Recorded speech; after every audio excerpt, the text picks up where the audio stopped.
Ferrari 296 GTB Assetto Fiorano 2022 UK review. Can certain supercar makers get away with offering an engine that isn't an event in its own right? Undoubtedly, but Ferrari isn't one of them. You might therefore have reservations about the 296 GTB, driven here for the first time in the UK. This is a car whose hybridization and 250L-inspired design are big talking points, but not the big talking point, which is the engine. Never before has a mere V6 found a home inside an official Ferrari road car. In cold terms, it represents something of a downgrade from the V8 configuration the company has used for its mid-engine mainstays since 1973. More to the point, when was the last time anyone gave us an outstanding V6, Alfa Romeo's Busso aside? There are other non-trivial concerns. Compared with the Ferrari F8 Tributo it indirectly replaces, the 296 GTB is 35 kilograms heavier, despite its fewer cylinders.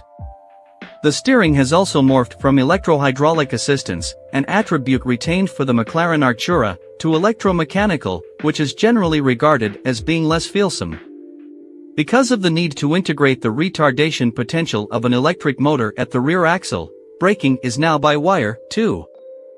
Finally, unlike Maserati and McLaren, Ferrari still refuses to use a carbon fiber monocoque, which is something you might reasonably expect for £240,000 before even the box for 2,880-pound upshift LEDs is ticked.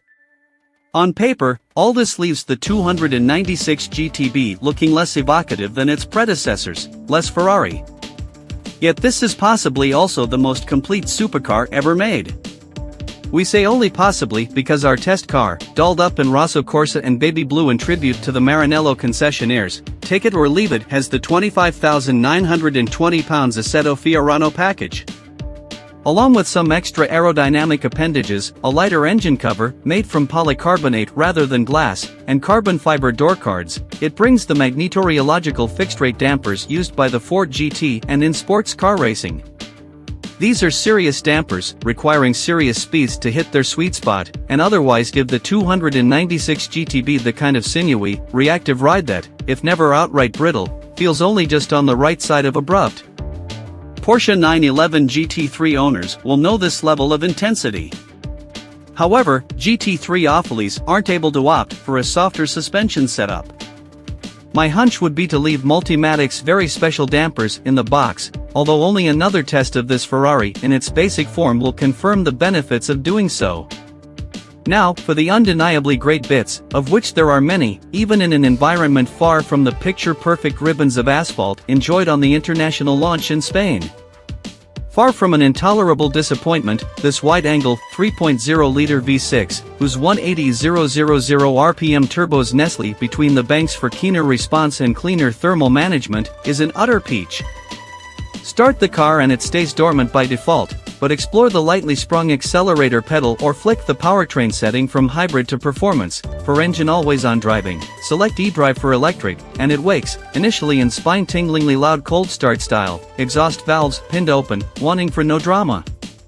Alone, this compact V6 makes 654 brake horsepower at 8,000 RPM, but even if it made only 354 brake horsepower, I suspect you'd still fall for it.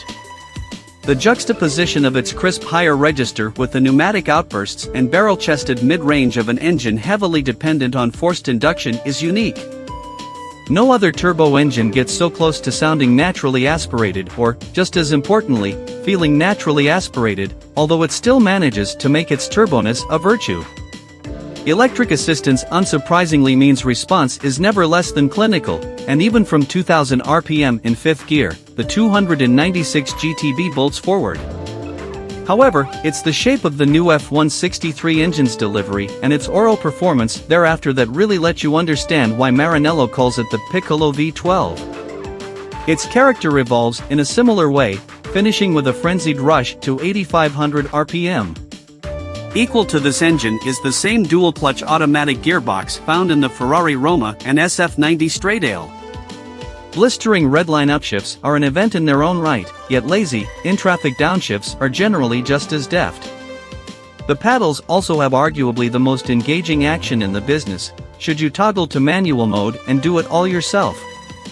It's the finishing touch on an outstanding powertrain that integrates electrification with acute finesse, but also an understanding that it's only ever going to be the supporting act in such a car. Actually, it can be more than that. The slim, 165 brake horsepower electric motor slotted between the V6 and gearbox represents a paradigm shift. Apart from the legislative breathing space that it gives Ferrari, there's the fact that its efforts can be decoupled from those of the V6 via a dedicated clutch, allowing for electric-only running. Charge for up to 15 miles of electric driving is supplied by a 73 kg battery in the car's floor, between the seats, although you rarely use it all in one go. Short, driver-prescribed stints are likelier, and for a certain sort of owner, one who has less to prove, the ability to unobtrusively arrive or leave in near silence will be priceless. However, the 296 GTB as an EV still needs polish. Liftoff and the regenerative braking sometimes feels unexpectedly strong, and you also occasionally experience hiccups in the pure electric torque delivery, apropos of nothing. But now to the real question, how does the 296 GTB go down good UK roads? Well, to help you out, you have ESC, ABS Evo, etc., 6W CDS, SCM and, who could possibly forget, FD 2.0. What it all boils down to is an electronically controlled limited slip differential working with gyroscopes and sensors that all inform the behavior of the brake distribution, power steering, traction control and stability control. The aim, and part of this depends on which Imanitino mode you've selected, is to ensure that the car is always just the right blend of playful, agile, and stable. Ferrari has been honing this ecosystem since the F430, and the result in the 296 GTB is fantastically no bullshit. Fantastically fluid and intuitive, too. The steering isn't grittily involving, admittedly, but the gearing and weighting have been nailed.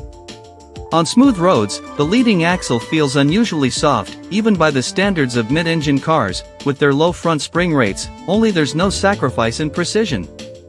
The car, which to its credit never feels awkwardly wide or low, is joyful to guide this way and that and has all the delicate throttle adjustability that you would expect of something with double wishbones at one end and bags of torque at the other.